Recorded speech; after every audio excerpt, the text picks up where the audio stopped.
Hi, my name is August and welcome to the August Hail. This is the interim video of the Umineko Experience, right before episode 7. This video is meant to be seen after watching the previous videos in the Umineko Experience series, as this video is my attempt to piece together the mystery of Umineko after having read episodes 1 through 6. Feel free to skip this episode as it's just me fumbling my way through this mystery. And with that said, let's begin. Okay, so this is going to be me streaming my thoughts in a stream of consciousness-like manner in order to attempt to solve the truth behind the legend of the Golden Witch. I've already taken a couple of notes so far, but it's just a matter of fact of like, what is truly the truth? Alright, let's talk about some of the fundamental rules so far of the game. Kinzo is dead at the start of every single game, and Erika was added to the 5th game onward. Erika is not the culprit, nor does she have any influence on any of Biyuto's games up until now. The number count, Erika only increases the number count by one person. Besides her, the number of people on this island is exactly the same as it was in the previous games, and that was done at chapter 5. If we're going by Nox's decantalogue, we have to assume that the story of Umineko is a mystery and not a fantasy. Magic should not exist, therefore it should be possible to explain all of these through human methods, and not through magic. Magic should not be used to explain the events that happened. I have to challenge the perspective of all the people who did indeed see magic. No more than 17 humans exist on this island. Given that Kinto is dead, this 18th person X does not exist. This applies to all games. I can't use any wild theories due to Nox's decantalogue. I can't. No accidents, no unexplained machinery, and no secret passages. I have to prove that all of this was possible through human tricks. Also, Battler is not the culprit in any of these games so far. We also have the major theme into play. Without love, it cannot be seen. Those are my broad strokes of the red truth. Let's cover all the characters real quick. Kinzo has been dead at the very beginning of all the games. No more than 17 humans exist on this island, so that leads me to believe that the culprit X is one of those 17 people. The Cross family is covering up the death of Kinzo to prevent their embezzlement. Cross is absolutely useless, so Nazi has to pick up the slack for him. Cross could definitely assist. I'm not sure if he can definitely plan out all these murders. Jessica demonstrated that she can commit murder, as she did in episode 6, but it was only out of love for Kanan. Aside from that, I don't think she cares for the inheritance at all. I don't even think Jessica even knows that Kinzo's dead. It's just Cross and Nazi, and I guess the servants as well. So we have the next family, Ava, Hideyoshi, and George. So Ava is primed to be the culprit in the 3rd game. It's highly probable since she's the only one to return back from the island of Rokenjima in the 3rd game. But after reading the 4th game, the game is trying to convince me that it's not her that she's the culprit. It's kind of similar to Nazi, where we think Ava is the culprit, but we have to try to attempt to see if Ava wasn't the culprit, to attempt to see if Ava wasn't the person behind all this. Hideyoshi could support Ava, but I honestly think it's unlikely. He definitely needs the money for his business, but I think he has too high of an integrity to commit murder for that. Ava's a bit different. Could it be that because Ava found the gold, culprit X decided to make her the prime target to frame as the culprit? I think at the end of the day, Ava is still a good person. She has a lot of evidence against her in her motivations, but she means well, despite her rather selfish intentions.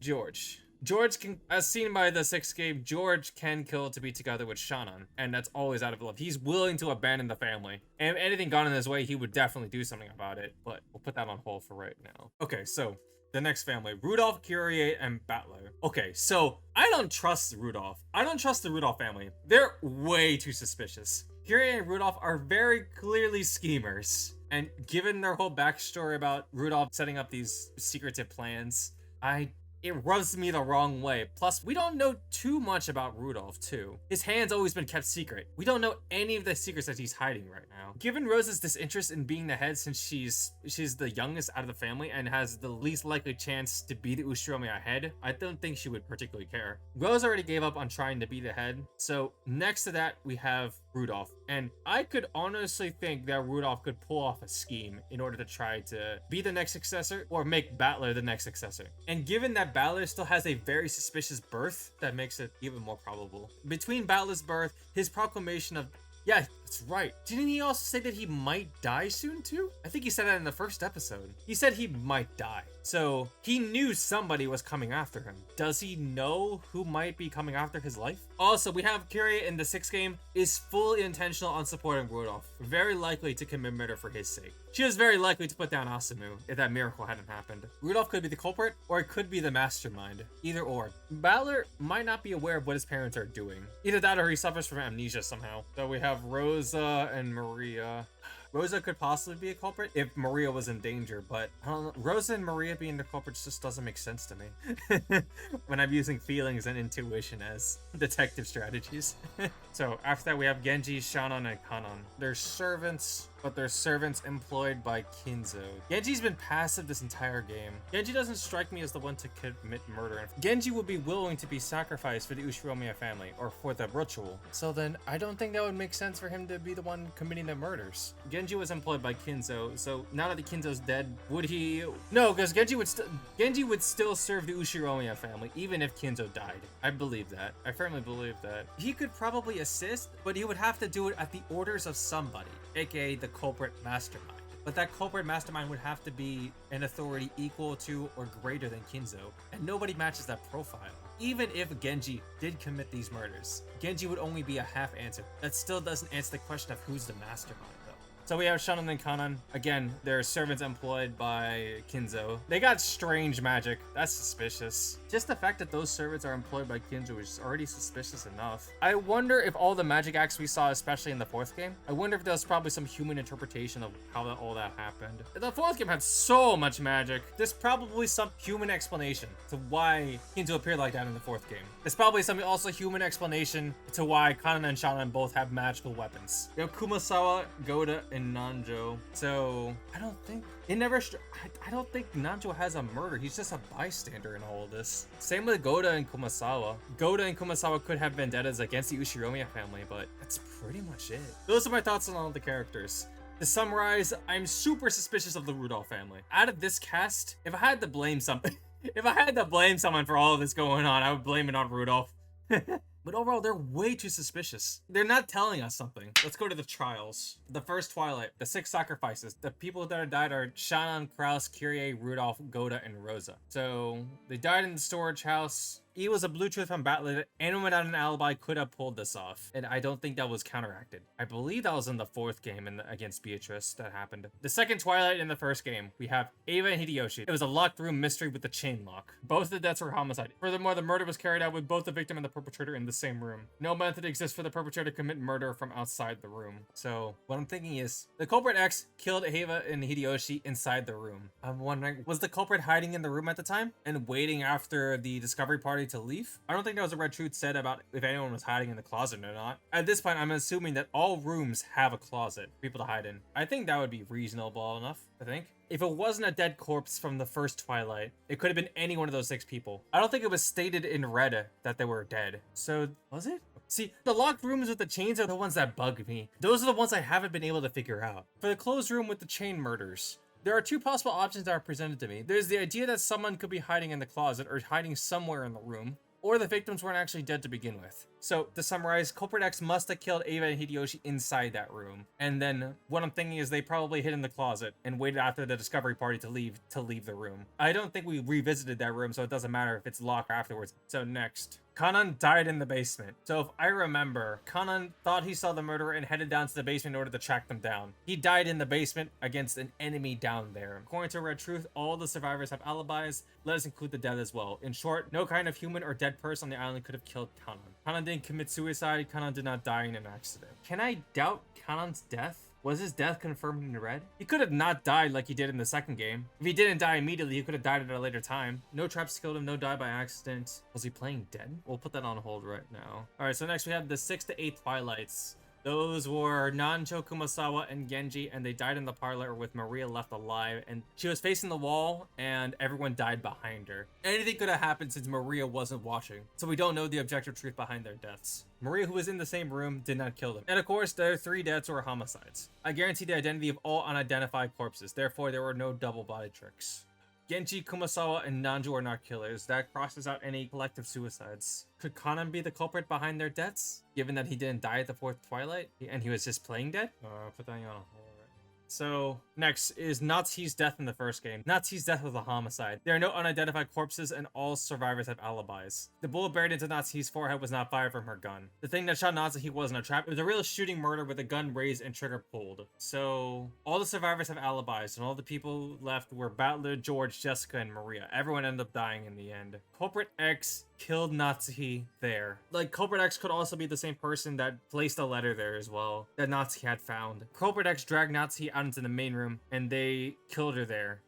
See, the thing about the first game is that there isn't that many red truths for this. So they didn't explicitly say that X died. So, like, it's probably some clever wordplay, but I'm still of the believing that somebody who previously died is still alive somehow. Whoever was alive is Culprit X behind everything. I am suspicious of Kanan since his death wasn't truly confirmed. Again, he could have died at a later time if he didn't die immediately. I think Kanan could have done this if he didn't die in the fourth Twilight. The motive probably being the fact that, like, Kanan somehow heard about Shannon and George's proposal and kind of used that as a murder to kill everybody. Because Kanan didn't accept Shannon and George getting together. That could be a motive.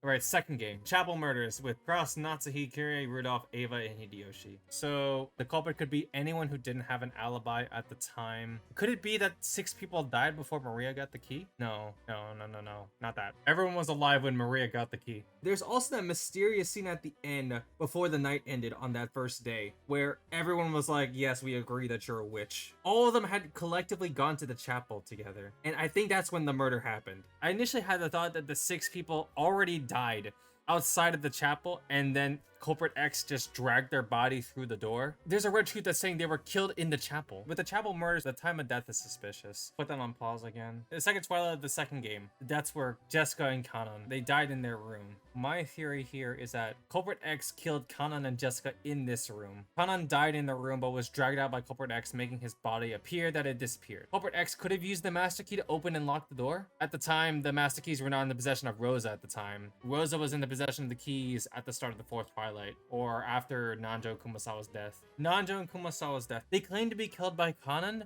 but Kanan definitely died. I don't believe it's him. I think they were probably seeing magic at the time and were killed by something. Nanjo and Kumasawa were killed by Culprit X under the umbrella that is magic. It had to be done by human hands. So Culprit X could be anyone who didn't have an alibi at the time. So the next Twilight, Shannon, George, and Goda. They died relatively around Natsuki's room. It's another locked room. Like, at this point, all of the master keys were underneath Rosa's control. I do think Rosa had searched the entire room though. So then how did the killer escape then? Could they be masquerading as somebody and playing dead until Rosa, Maria, and Battler left the room? So, and that leaves Rosa, Battler, Maria, and Genji left. And everyone ended up dying by the end.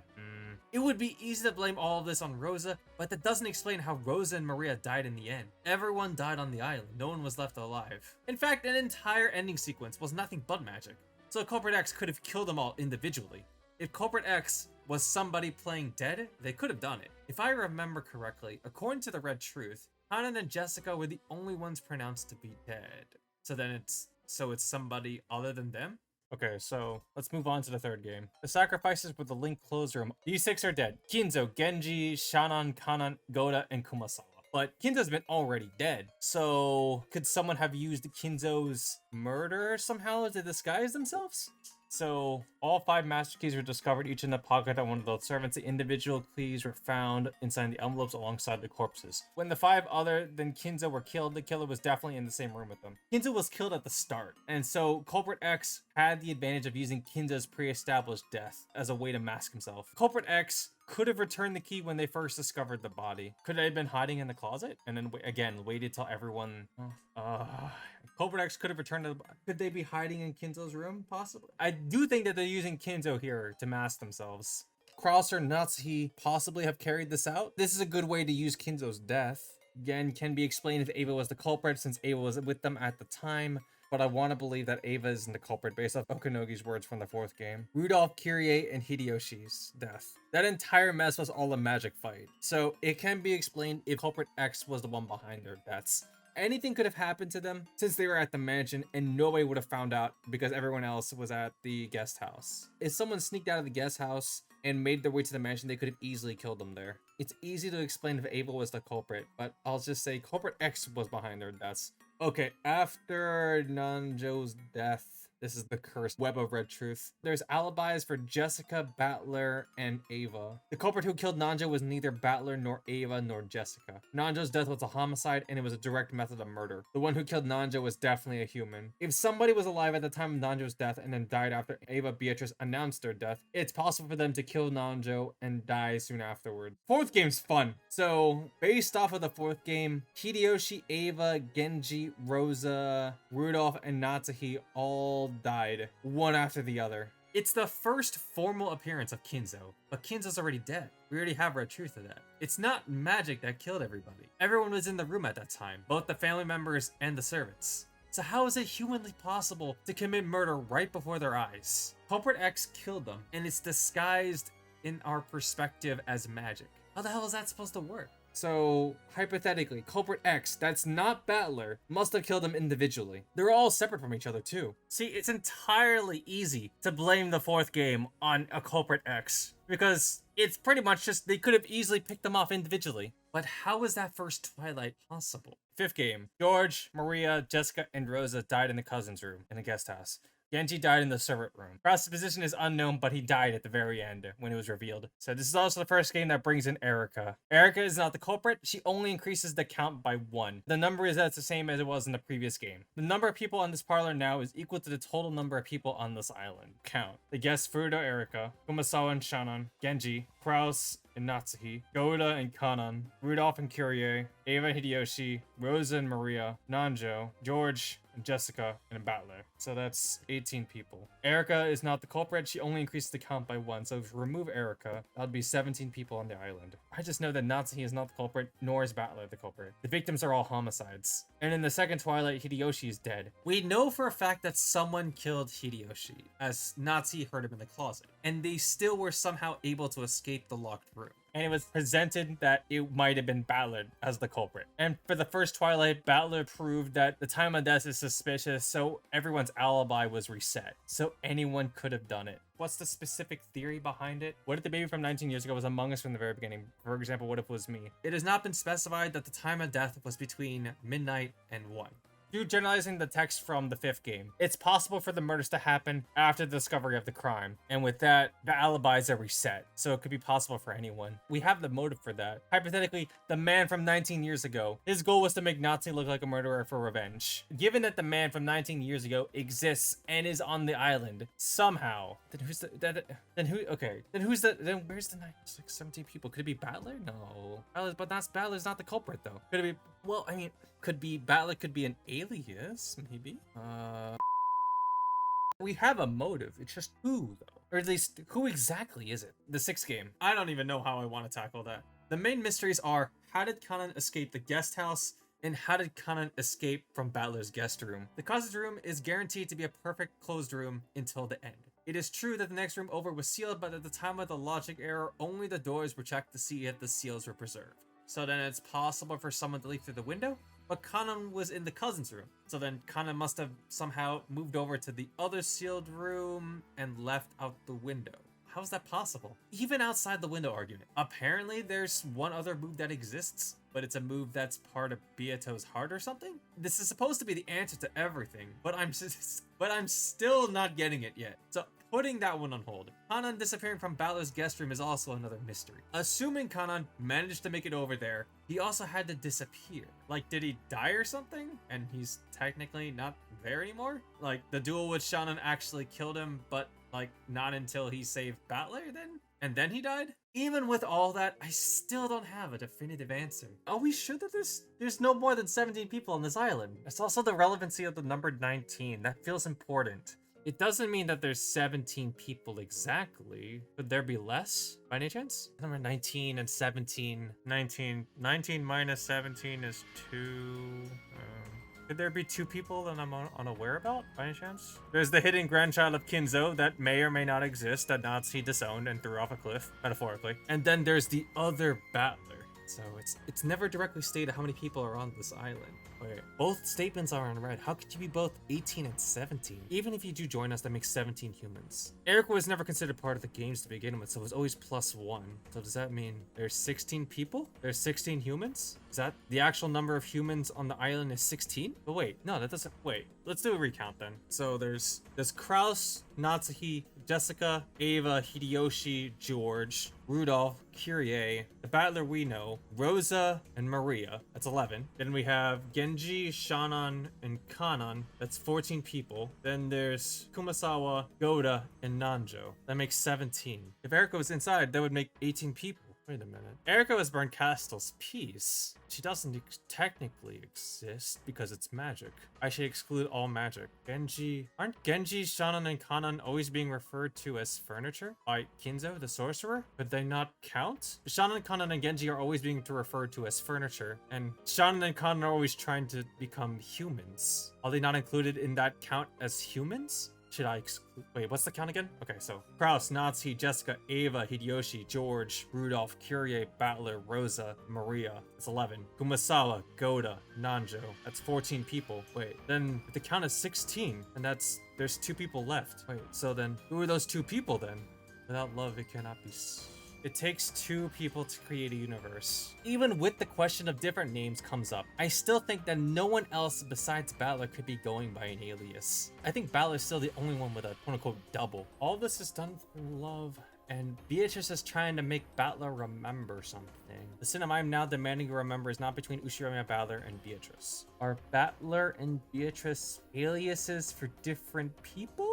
Beatrice is the personification of the rules or like the games. I believe that was mentioned once. Is Battler and Beatrice aliases for those 2 people? Is Beatrice substituting for one other person in order to make Battler remember? Is that alias of Beatrice trying to tell Battler of his sin? Hypothetically, even if there was even one culprit, X, that could explain a wide majority of the stuff that's happened so far. If they didn't know about culprit X, it is possible since they are not considered in the scope. In conclusion, there's 2 people on the island that we don't know about yet. And those 2 people are responsible for the murders. The only reason why those 2 people are considered humans is because Shannon and Kanan aren't considered human. They're considered furniture. They're duels trying to become one. Wait, so why is Beatrice in that duel then? Whoever's love succeeds will become human instead? Is that the reason why they all disappeared? And I want to say that those 2 people are the other Ushiromiya Battler, and then the other one could be Kinzo's grandchild. One of those people could be the human personification of Beatrice, and then the other one is Ushiromiya Battler that is Asimu's child. And the Ushiromiya Battler we have now is part of a ploy by Rudolph to do a switch. But that somehow backfired terribly, and the Ushiromiya Battler that was part of Asimu's family decided to take revenge on the Ushiromiya family. And the grandchild of Kinzo that Natsuhi had discarded. Both of those people have equal reason to take revenge on the Ushiromiya family. And I guess through some shared interests, they fell in love with each other. But then probably one of them had amnesia or something, and then one of them tried to remind the other person. But it's those 2 people. There are 2 people on this island accounted for that we don't know yet. That's my final answer.